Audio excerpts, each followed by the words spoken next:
tan 35 ডিগ্রির value দেওয়া আছে 0.7, তাহলে তোমাকে বার করতে বলেছে tan of -665 degree.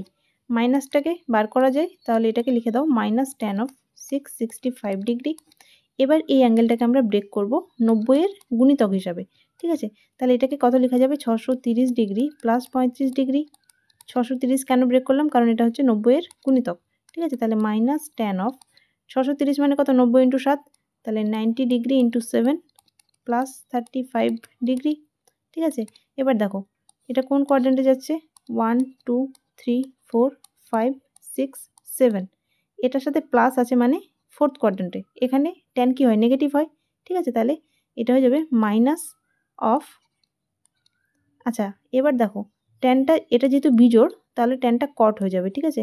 Minus caught 35 degree, তাহলে মাইনাস মাইনাসে প্লাস হয়ে গেল কট 35 ডিগ্রি।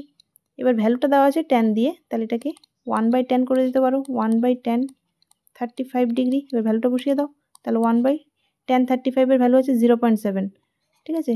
0.7, তাহলে এটার দশমিক তুলে দিলে চলে আসবে 10/7, অপশন সি।